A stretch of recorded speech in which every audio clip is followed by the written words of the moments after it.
அன்புடை நெஞ்சங்களே, த discipline of perception புலனறிவு ஒழுக்கம் எண் 98. பாரபட்சமில்லா எண்ணம், அன்பயஸ்ட் தாட்ஸ். கள்ள நோட்டுகளை ஏற்றுக்கொள்ளாதீர்கள். த காஸ்ட் ஆஃப் அக்செப்டிங் கவுண்டர்ஃபீட்ஸ். பணத்தை பொறுத்தவரை அது நமக்கு முக்கியமானதாக இருப்பதால் அதன் உண்மையான மதிப்பை சோதித்தறிவதற்கு பல சோதனையாளர்களை உள்ளடக்கிய ஓர் ஒட்டுமொத்த கலையையே நாம் வைத்திருக்கிறோம்.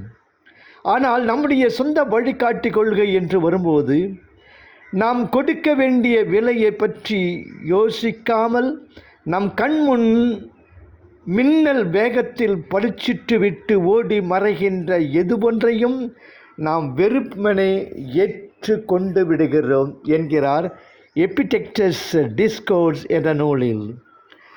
நாணயங்கள் தொடக்க நிலையில் இருந்தபோது தாங்கள் பெற்றிருந்த நாணயங்கள் உண்மையானவைதானா என்பதை உறுதி செய்து கொள்வதற்காக அவற்றை சோதிப்பதில் மக்கள் ஏராளமான நேரத்தை செலவிட வேண்டியிருந்தது.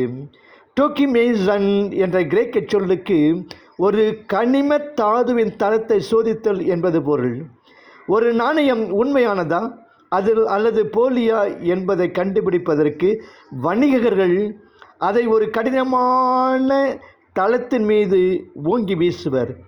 அது ஏற்படுத்தும் ஒளியை கொண்டு அவர்கள் அதன் உண்மைத்தன்மையை தெரிந்து கொள்வர். அவர்கள் அந்த அளவுக்கு திறமைசாலிகளாக இருந்தனர். இன்றும் கூட யாரேனும் ஒரு 100 ரூபாய் நோட்டை உங்களிடம் கொடுத்தால் அதை வெளிச்சத்தை நோக்கி உயர்த்தி பிடித்து உங்கள் விரல்களால் அதை தடவி பார்த்து அது ஒரு நல்ல நோட்டா அல்லது கள்ள நோட்டா என்று நீங்கள் பார்ப்பீர்கள். சமுதாயத்தின் ஒரு கண்டுபிடிப்பான இந்த கற்பனையான பணத்திற்கு நாம் எவ்வளவு அலட்டி கொள்கிறோம். இந்த உருவகத்தின் நோக்கம் என்னவென்றால், பணம் உண்மையானது என்பதை உறுதி செய்வதற்கு அவ்வளவு முயற்சியை முதலீடு செய்கிற நாம் நம்முடைய வாழ்க்கையை மாற்றக்கூடிய சக்தி படைத்த எண்ணங்களையும் அனுமானங்களையும் எந்த கேள்வியையும் கேட்காமல் அப்படியே ஏற்றுக்கொள்கிறோம் என்பதை சுட்டி காட்டுவது தான்.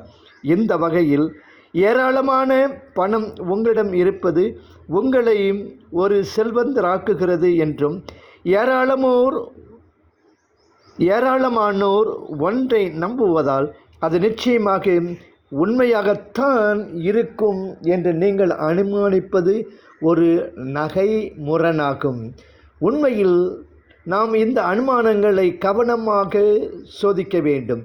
ஏனென்றால் எபிடெக்டஸ் நமக்கு நினைவூட்டுவது போல தோற்றங்களை சோதித்து பிரித்தறிவதும் சோதிக்கப்படாத எதுவொன்றையும் ஏற்றுக்கொள்ளாமல் இருப்பதும் தான் ஒரு தத்துவ இயலாரின் முதன்மையான மற்றும் மிகப்பெரிய பணியாகும்.